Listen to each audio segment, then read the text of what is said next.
So this will be this will be how to solve your problems and have a poise of an empress. Everybody respects you because you are in control of all your problems. Right? Problems will be there, but you will be in control of all that you are doing. Right? And for that, we have something. Just a minute, let me close the door. Lot of problem, lot of sound.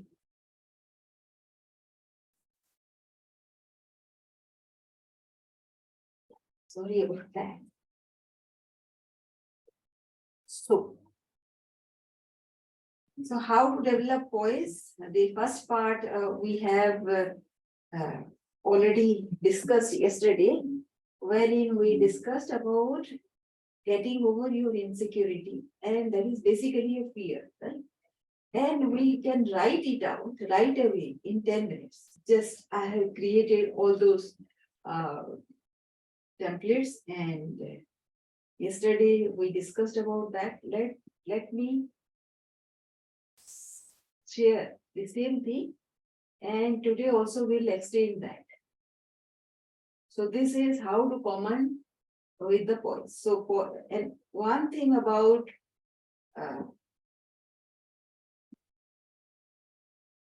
Empress is all about mindset. You agree with me? So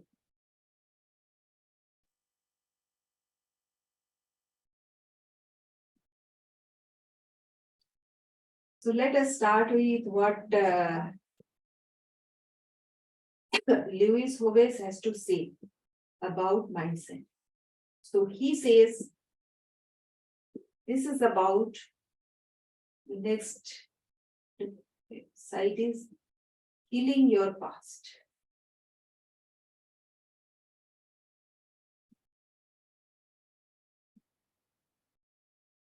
Healing your past. So why healing about the past? Because this is where from where we have taken our mindsets, right? And from here we behave because of our mindset, the way we behave, because we have gathered something from our past. That may be a childhood event. During one recent Uber ride in Atlanta, I struck up a conversation with the woman who was driving. As a child, her father had abandoned both her and her mother, who suffered from a drug addiction, and she was left alone to care for her mother. As an adult, she continued this practice of caring for needy people in her romantic relationships. She found herself drawn to men with drug addictions and tried to heal them. As a result, she endured a string of physically and emotionally abusive relationships. As she shared more details, it became clear that the trajectory of her life stemmed from her childhood trauma. She accepted toxic relationships because her inner child was trying to heal itself by fixing others. So,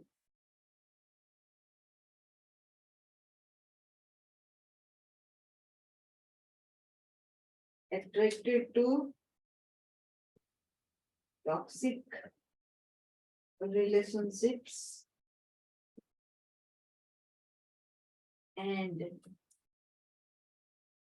trying to heal. So, is this a tendency with you? Just be careful. Sitting in the Uber that day, however, I didn't hear defeat. Yes, the physical evidence of her past still remained, but the energy she radiated was full of positivity and kindness. Then she said something that stuck with me. It doesn't hurt me anymore. I have learned how to heal it, and turn the pain into wisdom. Same thing with me. It is just an indication, just an vibrational match with the universe that I'm reading the same thing that I'm feeling. And this is never a coincidence with you about what you read, hear, and learn. Yes, so there is a coincidence why you are meant to hear these things. Wow. So that was it. This incredible woman. So um, forgive. Forgive and learn the lesson. Time to kill. Is the initial experience. Forgive and learn the lesson is the reaction state. We will call as response.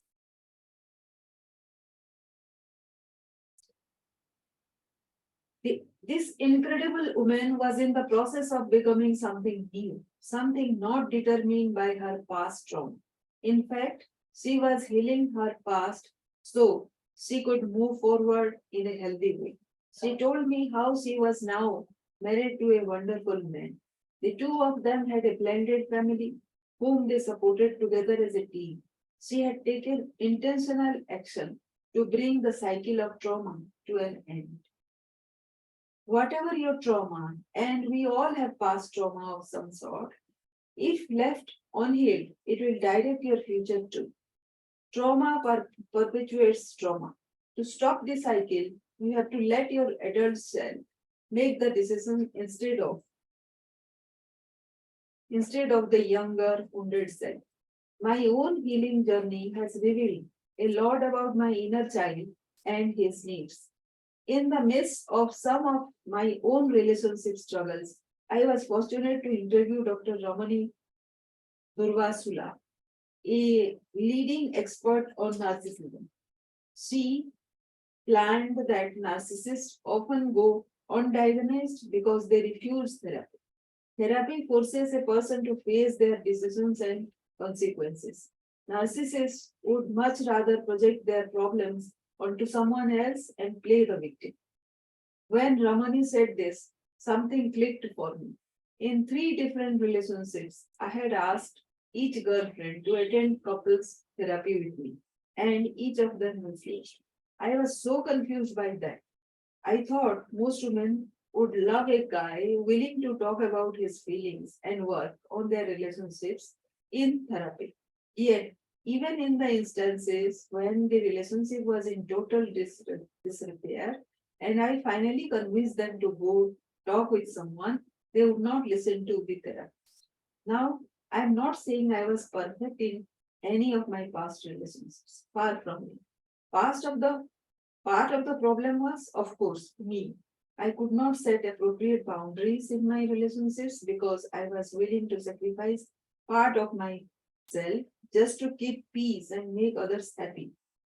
Another person who helped me realize this tendency was Nedra Glover, who wrote Set Boundaries, Find Peace, a guide to reclaiming yourself. I realized I was choosing a partner who were living in a state of emotional chaos. They had an insecurity or criticism for themselves. So I entered their world wanting to fix them and convince them of their worth. Looking back now, I should have realized I could not force someone to grow when they were not ready. I should have seen that I can accept people where they are, but not necessarily be in a relationship with them. They each have their own trauma involving past abandonment, and their trauma collided with my own like a personalized poison. You see, my father was affectionate with me, but for the first 13 years of my life, I feared his temper. When he came home The rise in tension was palpable. On the other hand, my mom was passive. She did anything to keep the peace, even giving up pieces of herself. As an adult, I play the part I had seen my mom play, surrendering boundaries for the sake of keeping peace.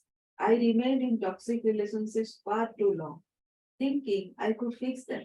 I naturally practiced what I had witnessed as a child. Until I did the healing work my inner child needed, I ended up feeling shamed and wronged in every romantic relationship.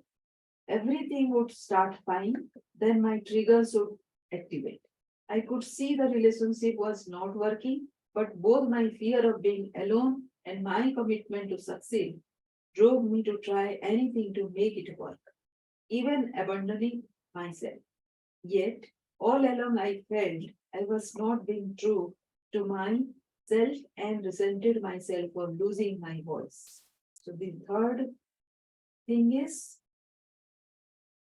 set boundaries. Do not allow part of yourself being lost. Only when I started to heal my inner child and the trauma from my past did I finally start to feel like I was acting authentically as my true self. I learned to tell my inner child that he needed to hear. Once I acknowledged that child part of myself, I felt capable of becoming a new person. Now, when I'm faced with a trigger, I can say those unhealthy behaviors are not who I am anymore.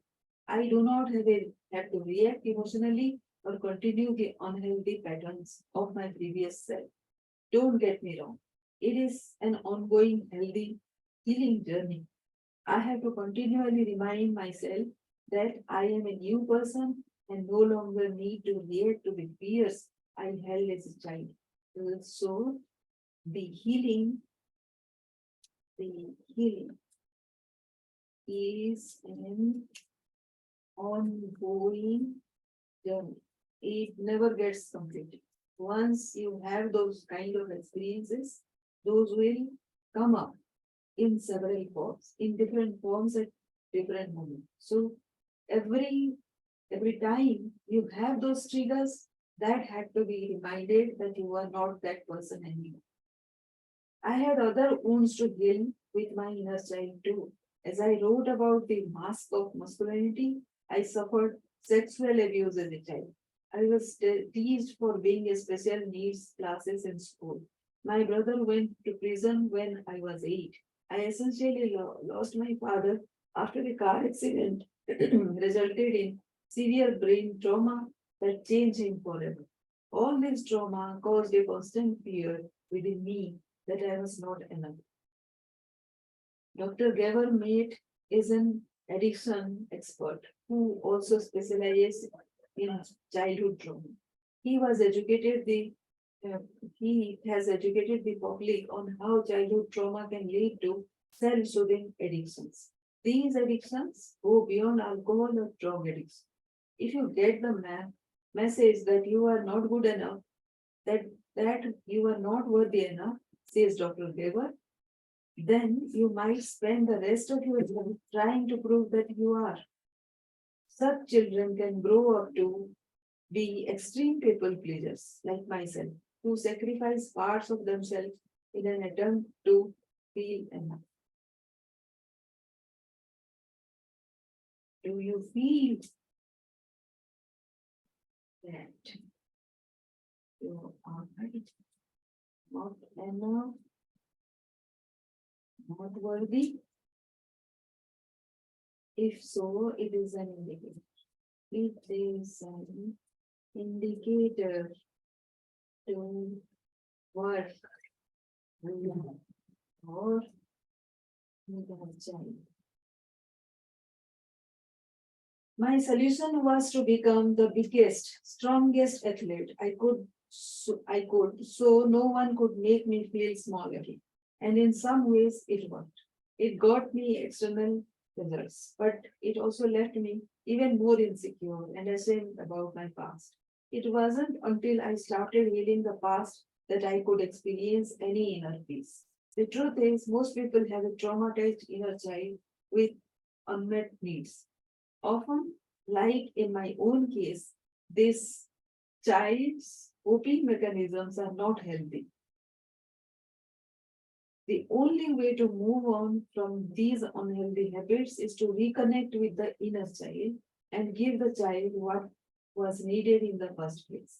Maybe you need to tell the child they are loved, that they are enough, or maybe assure them that they are protected, that you have their back. In short, you need to speak positively to your inner child to make it possible for you to fully embrace the greatness mindset.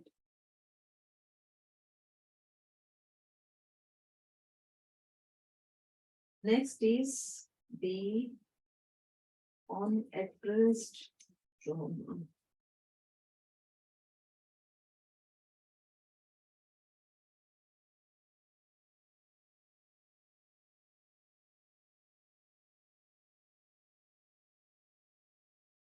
Let us see what is there. Living with unhealed trauma made me physically ill. Often I felt suffocated, like my throat was closing up, and a massive weight sat on my chest. I was exhausted all the time and felt like I was living 6 out of 10. I felt I had sacrificed integrity because I wasn't being authentic to my values or vision, all just to unsuccessfully make one person happy. Or so I thought. As it turns out, the one person I was really trying to satisfy was my own inner child. Unhealed trauma can hold us back in so many ways. One way is through victim consciousness. Dr. Sefali Saveri, the author of Radical Awakening, Turn Pain into Power, Embrace Your Truth, Live Free, defines victimhood as a real state in which some people find themselves. So, embrace victimhood if it is. There is nothing wrong if you have been a victim or anything, but you need to acknowledge that you have been playing victim all the time and somebody else has done something wrong to you. So victim defines victimhood as a real state in which some people find themselves. If people are raped or physically abused, they are victims. People should feel justified to call their suffering by its true name and unapologetically say, I have been a victim. But victim consciousness happens when people tie themselves to that perpetration. People with victim consciousness begin to live by and define themselves by that event, unintentionally leaving the power with the perpetrators. True empowerment, says Dr. Saberi, is to take all powers back, including blame. This does not mean the perpetrator is free of blame or that you necessarily have to forgive what happened. The perpetrators are always to blame for their injustices, but no one needs to live a future defined by blame of another person. Instead, people can choose to live a future worth taking credit for, and the first step towards that is to do the healing work. So don't define yourself with a past. Even if you are free of victim consciousness, your unhealed past can hold you back in other ways. Often, we develop coping mechanisms to help us survive immediate trauma. This natural ability for self preservation is a biological gift. However, these temporary solutions can become an unhealthy pattern. What worked as a defense mechanism in an emergency when younger can become an unhealthy coping habit when older.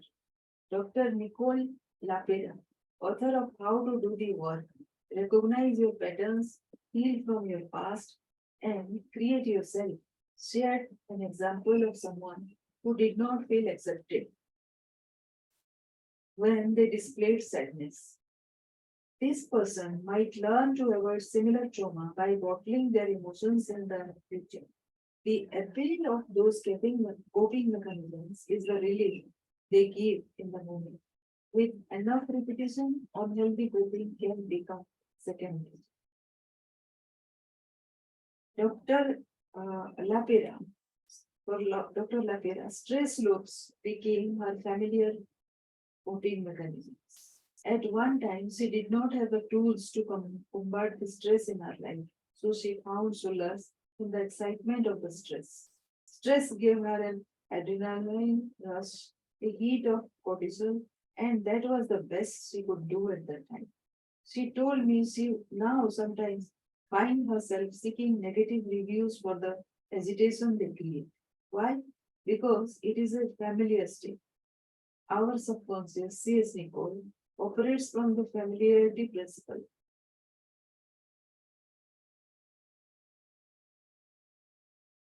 Our subconscious convinces us that a familiar is always better than something unpredictable.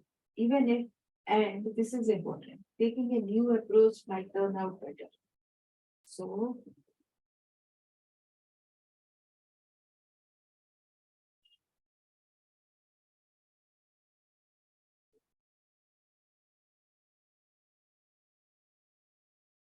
subconscious.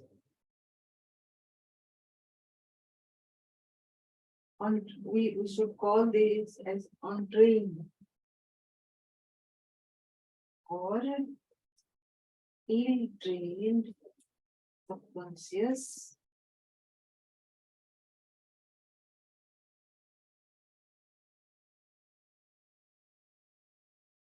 convinces us that familiar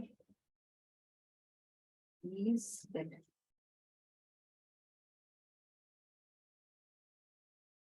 Time to retrain the subconscious.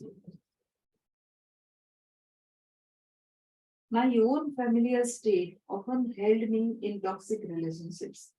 I was afraid of hurting the other person and couldn't bear the thought of hurting someone I cared about.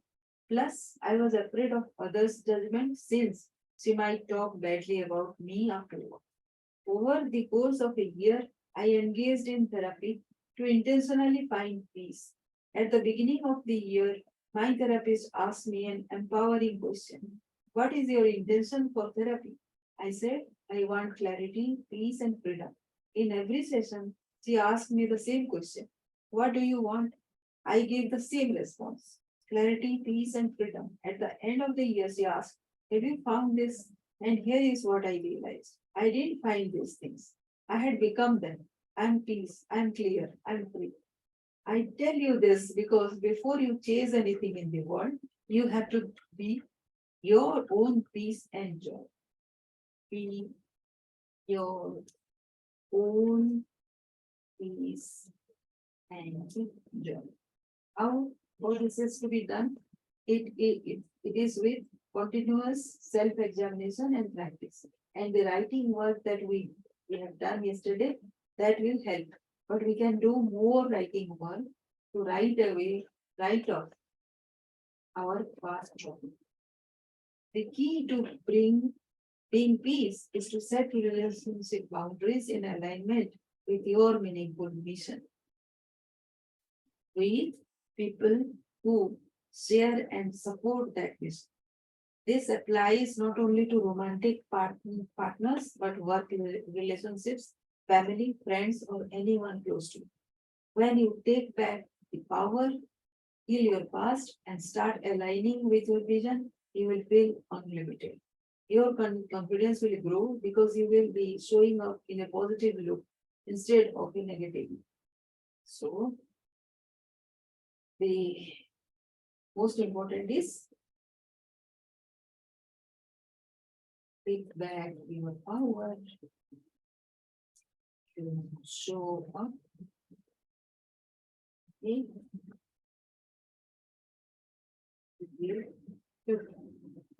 Next is Coach or critic? Coach or critic?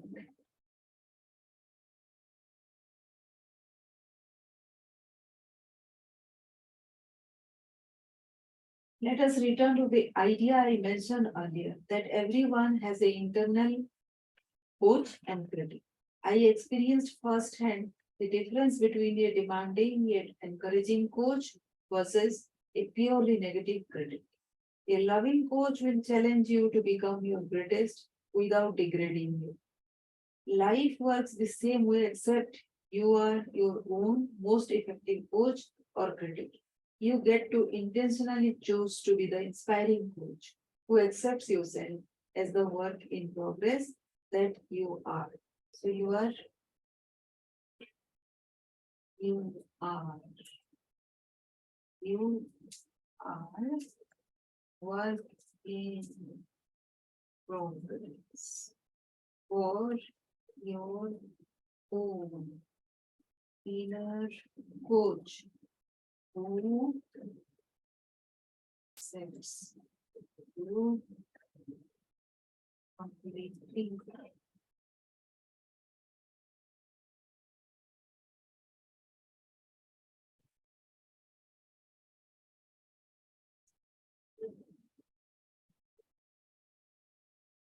You can accept yourself while you improve yourself. Compare yourself to a past version of yourself rather than to others and celebrate how far you have come. Compare yourself with your own past version rather than somebody else. Through his research on Alzheimer's, Dr. David Perlmutter, a board certified neurologist, has established himself as an expert on the brain. According to him, the brain has two parts, the fear based part and the compassionate part. The fear based part is reactive. It urges us to seek immediate gratification and creates the fight or flight sensation. The compassionate part is future thinking. This part of the brain is responsible for bringing the adult into the room when you feel triggered.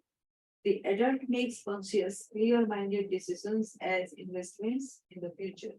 According to Dr. Paul Motter's research, it is impossible to make conscious decisions when the fear based part of your brain is activated because you cannot calm down enough to make a conscious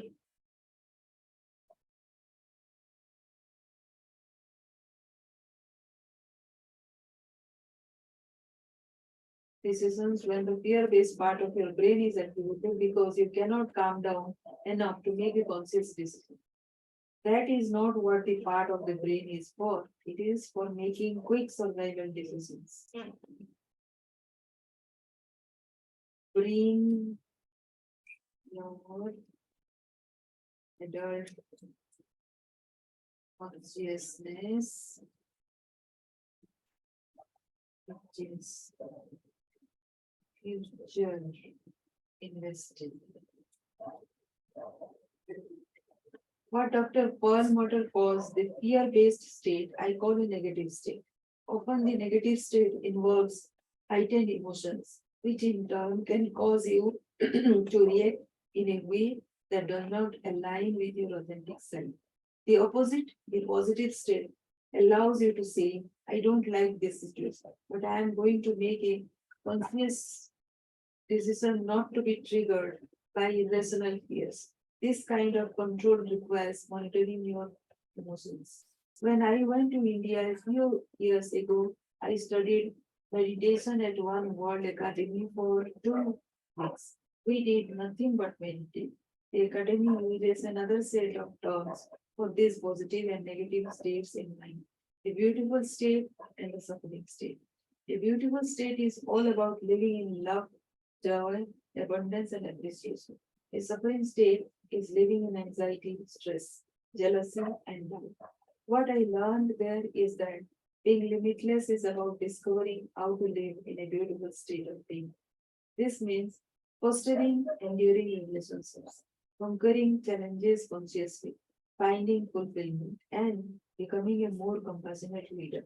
So, we have got the beautiful state and a suffering state, the positive mind and the negative mind, the fear based mind and the compassionate future based mind, the coach and the critic. At the core of all these concepts is the need to learn to love yourself and heal a memory of a traumatic experience. What if we could always lean into love and positive coaching? The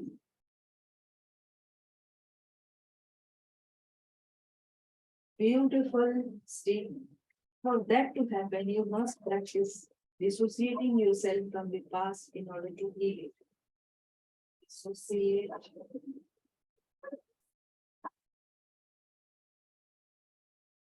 yourself from the past.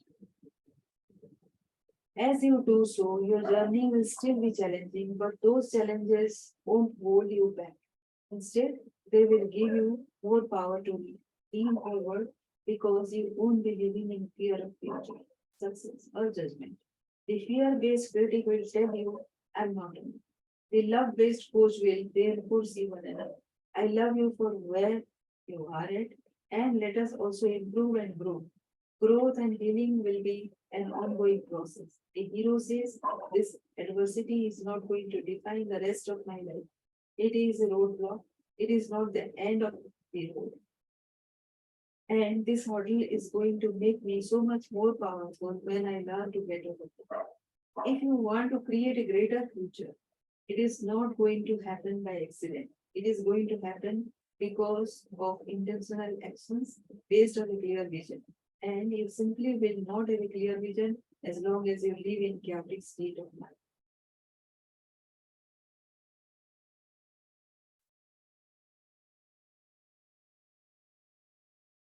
Have a clear vision.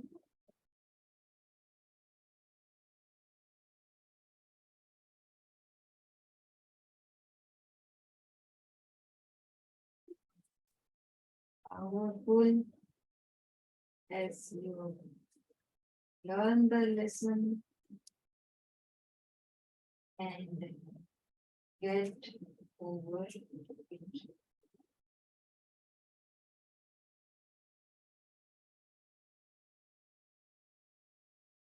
Psychiatrist Paul Conti, MD, author of Trauma, The Invisible Epidemic, studies mental illness from a treatment standpoint, specifically societal prevention of trauma. He advises us to imagine a disease that has only subtle outward symptoms but can hijack your entire body without notice. One that transfers easily between parent and child and that can last a lifetime if untreated.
To help you discover the trauma in your own story and begin to heal your past, here are some activities that you might find helpful.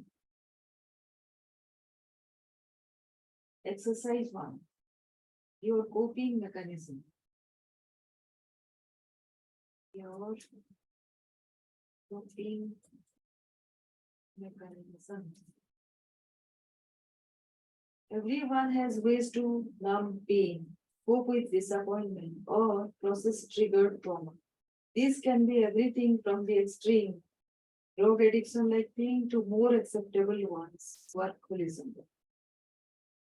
Whether they are, we all have got them. In this exercise, we will take a deeper look at our coping mechanism and what we gain or don't gain from them. So, coping mechanism, step one. Step one. Yes, it is time to identify your numbing device. Identifying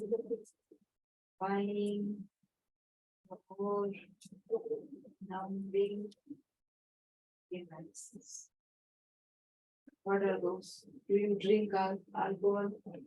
It is time to get even more personal. Get out your trusty journal or the notes app on your phone and take an inventory of your coping mechanisms. You can use the following questions to help get you started.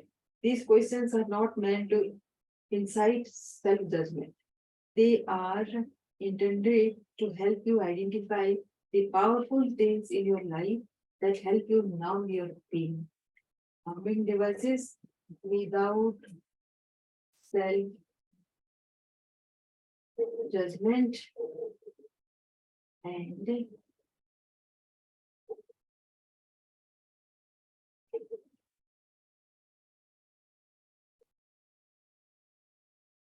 journal. Do you drink alcohol? Do you binge eat? Do you smoke? Do you smoke weed? Do you watch porn? Are you a workaholic? Are you an extreme people pleaser? Do you binge television at night? You can see the types of questions I want you to ask yourself. When I was younger, I was willing to negotiate anything, even my own boundaries and desires, to manufacture peace and clarity because I wasn't at peace within myself. I was an extreme people pleaser who would do whatever it took to find peace. When we experience pain or trauma, we often find comfort in our coping mechanisms like I did. It is part of how we soothe ourselves. Spend some time in reflection to identify your own. If you find yourself at an impasse and unable to identify your own, ask a trusted friend or partner to share with you how they have noticed you cope in difficult circumstances. So, that is what the second step. Step two.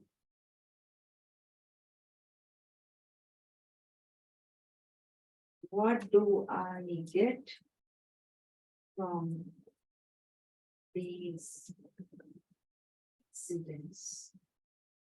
Remember them. Step friend. Feel trusted.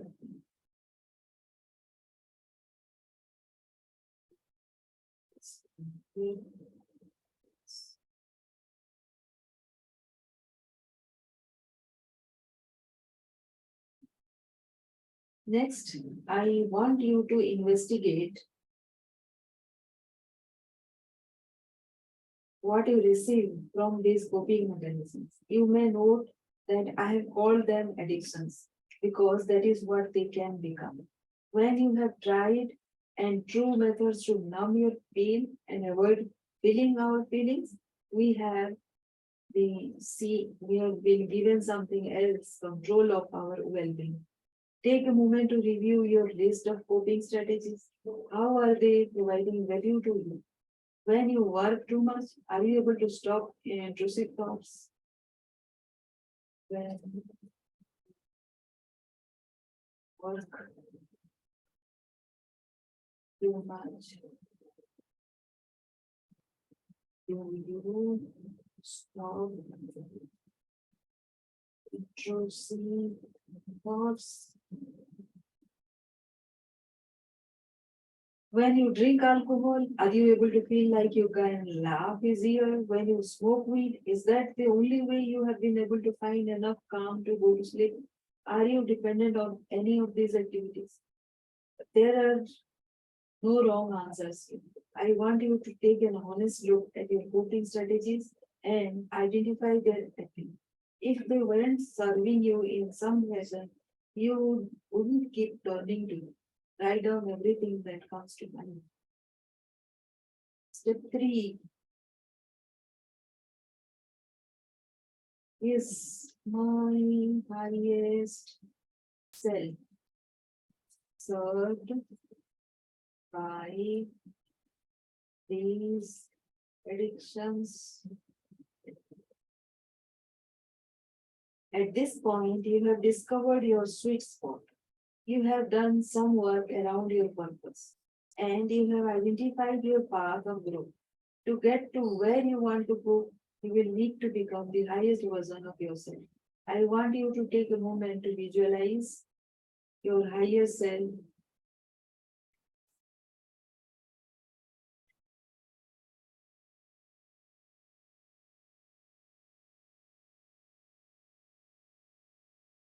By imagining yourself on your meaningful mission, living out your legacy.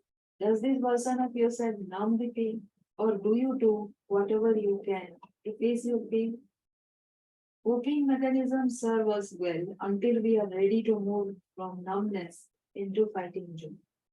To become the highest version of ourselves, we have to take conscious steps into the ring of life. We have got to lace up our metaphorical gloves and fight through to healing.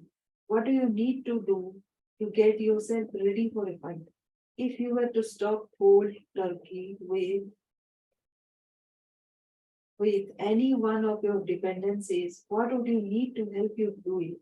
A therapist, an accountability partner, a doctor, a coach?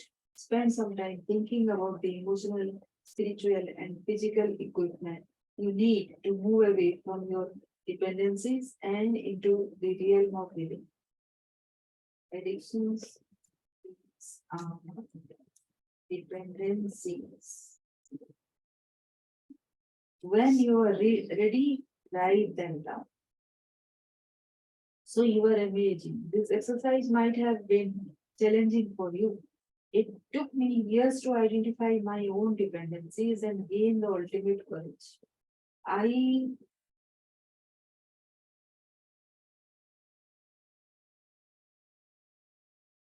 I needed to leave them behind to embrace again. I want to remind you that you are good enough, you are worthy enough, you are enough. You have what it takes to live a life of purpose and meaningfulness. Everything you need to succeed is always already inside of you. Part of the path of greatness is finding the tools you need to accept, excavate your integrated self. So this is exercise 1. Let us go to exercise 2. Is mind and body checking. Mind and body checking. Up until a few years ago, my nervous system was the master of my thoughts, relationships, and body. I was constantly reacting with my body and thought patterns to situations or conversations that I found stressful. I would get sweaty, feel panicky, or raise my voice in situations that didn't seem to call for that kind of response. It seemed I was always in and out of fight or flight mode, but I wasn't quite sure why. It wasn't until I was able to create awareness around these reactions and trace them back to their origin that I could start the process of healing. When it comes to painful or traumatic memories, being conscious of our bodily reaction and why it is happening is the first step to a more whole self. In this exercise, we'll do a little work around our triggers and check in with our body's reactions. So in this, we'll check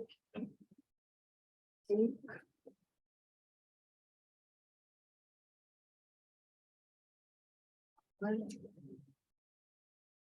digital reactions. So, step one, reactions inventory. Reactions inventory.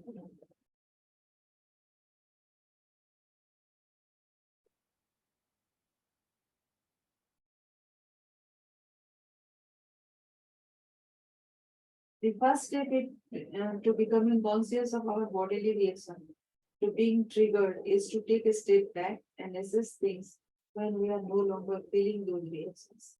Don't do the first part of this exercise if your emotions are heightened. You will want to do this exercise when you feel grounded so you can take a fair assessment of your own reactions. Grounding.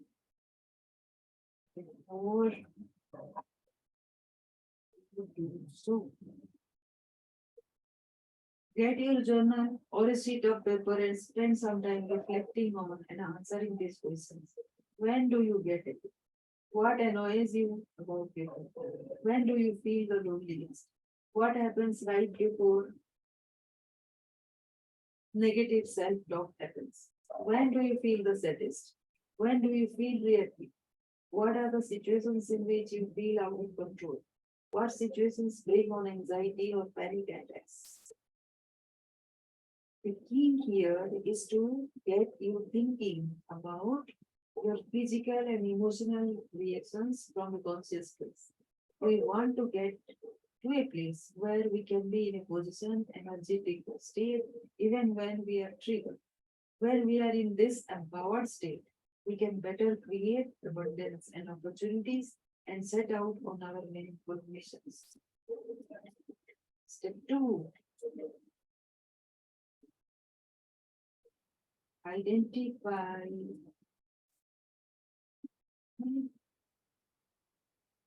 body responses. Next, let us take an inventory of our bodily responses to triggers. Write down what you know you feel in your body when you are in the situations you have detailed in the previous step. For instance, when you get angry, do you clench your fist or clench your jaw? When you feel sad, are you very tired? Here is another set of questions to help you discover some of your physical reactions or emotional triggers. What makes you sweat outside of physical activity? What makes you want to roll your eyes? What causes your face to clench? When do you raise your voice? Outside of sleep lessons, what makes you feel tired? As you go through your triggers and assess your bodily responses, write down every reaction you can think of. You want to bring as much as possible out of the conscious and into the conscious. Step three, commit to a new. Now that you have identified your triggering situations and your bodily responses to them, it is time to commit to a new way of handling your responses. Learning to do this is a long journey, and you will need to practice your responses over and over again until they start to feel more natural. Committing to a new pattern may look something like this. When I start to sweat or feel pain panicky, I'll excuse myself and take a break for a moment. When I feel triggered, I'll take deep breaths and relax my jaw, wrist, and shoulders. When I raise my voice or yell, I will immediately apologize for my tone and speak at a calmer level. If I can't, I'll excuse myself and continue the conversation later. When I lose my temper or I can't get hold of my emotions at a particular moment, I'll commit to journaling about the experience. I will identify what made me feel so angry and write about how I can do better in future.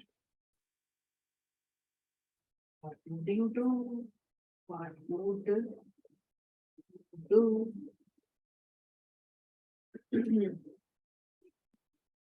reactions are triggered.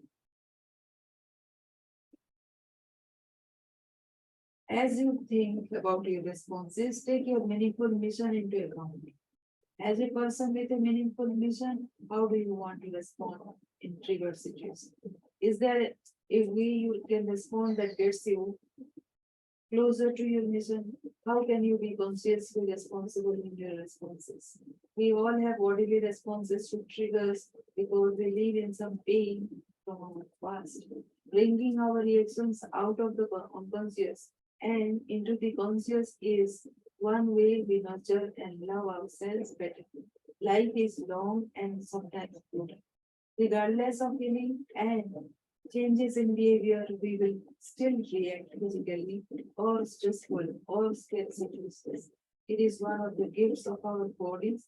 Of course, we'll still get triggered, but we will be. Take time to journal new patterns you will try to establish. Take your list from step one and write out sentences that start with the reaction. Healing is a journey.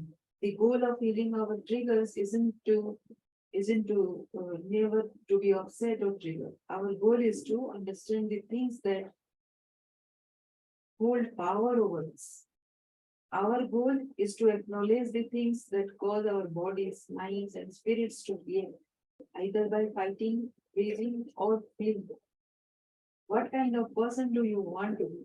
Do you want to be a reactive person or a person who understands yourself so well that you can pull yourself out of a reactionary phase, either before it happens or very quickly after?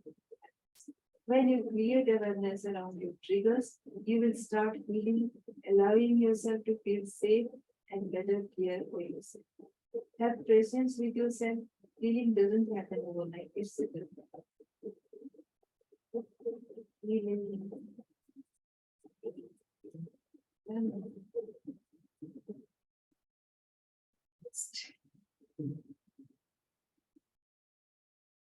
So exercise 3 is your trigger origin story.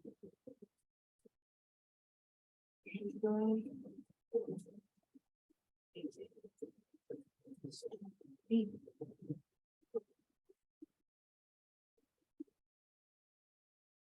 Depending on the source of your trauma, say this. You may want to consider doing the next few exercises with your therapist or counselor. If this exercise starts to feel overwhelming to you in ways that feel unsafe, stop. Come back to it with your therapist or counselor when you are ready. One of the most significant steps we can take to heal past trauma is to find the origin of our pain. I have had to do this several times in my life to move forward with my business, take chances in relationships, and learn how to communicate better with people I care about. Step one is how to write down your memories.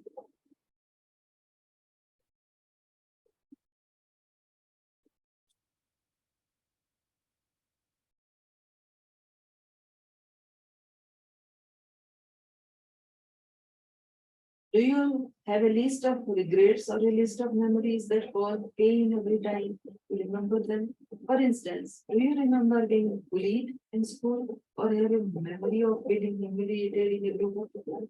In this exercise, I want you to take as much time as you need to dump out every memory, event, or problematic person from the past that you know still has a hold over you in the present.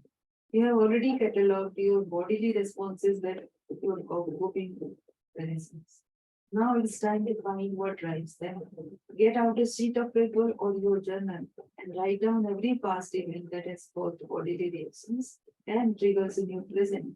It may help to go back to your list of physical reactions and use that as a guide to trace them back to your original trauma. Here are some guiding questions for this exercise. What are the memories or events that have caused triggers? Who are the people who have caused triggers?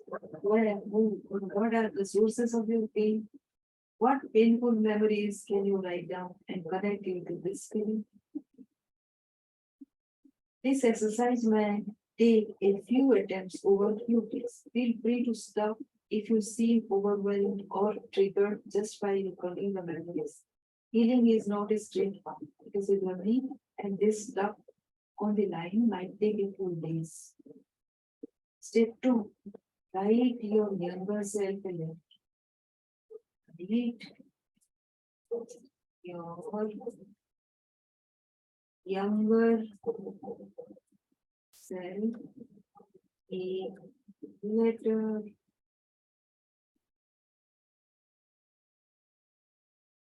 In the second part of this exercise, I want you to write your younger self a letter of each memory or event you wrote down. If you don't want to do it for every single one, make sure you do it for the ones you feel are the most powerful in your life. The point of this exercise is to give yourself agency in your painful moments and thank your younger self for their strength and resilience. Here is an example of what I mean. Dear Becky, it wasn't easy when Katie started the I Love Becky Club in sixth grade because she was mad at you. It was mean and wrong. No young kid should have to go through that. It took a lot of strength to endure that. I know it was a lot of pain to handle at 11 years old. I'm so proud of you for still going to school every day and doing everything you could do to have fun with your friends, even though it was so hard every day to deal with your bullies. You were so strong. I'm so proud of you for never being mean back and still helping others whenever they needed you. You didn't deserve to be treated like that, and I'm impressed that you could still be kind. I wonder if there is anything you need now to let go of that pain. If we are older and we have more skills and more power than we did at 11 years old, how can I help you let go of this pain? After you are done with your letter, take a moment to see what your younger self inside of you needs to move away from you. Like we have done before. Check in with your body as you write the letter. Are you starting to feel sweaty? Or are you relieved, sad, or angry? None of these feelings are wrong, and it's good to take an inventory of how you feel as you write each letter. Remember to give yourself agency in these letters by asking your younger self what they need. This kind of exercise can be potent as it can help integrate parts of us into a more whole person. Ask frequently you and do heal together. Step 3 is to decide to stop running. One of the biggest reasons our trauma continues to cause us pain is because we keep trying to run away from it and not feel the feelings as they rise to the surface. When I decided to confront the pain of my past, I was able to move forward in leaps and bounds. It can be scary to face past trauma, so we need to make an agreement with ourselves to face it, accept it, and write it a new future. I think a new future. The pain that has happened to us may be unfair, wrong, or even illegal, but it happened. The sooner we can say, I accept that this happened to me, it wasn't right, I didn't deserve it, and I accept it, the sooner we can embrace meaningful missions and walk a new path of growth. The future, set date, build, influence, with your meaningful connection.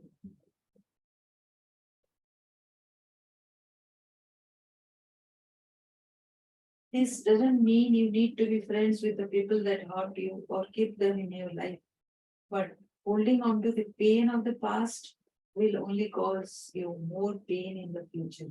Today, as you sit with your list of painful events, take a moment to accept what you have experienced. Commit to yourself that you will face your trauma and heal from it, whatever it takes. Donald Miller said to me, I would not be so grateful for my life if had not had my heart broken. I just wouldn't. Pain serves us tremendously. Like me, I'm sure you have endured much pain and disappointment. When we face our trauma, we are walking a new path. We are walking the way of a hero on the path to greatness. So that is it for today. We learned about engaging in greatness. So I hope this has helped you. And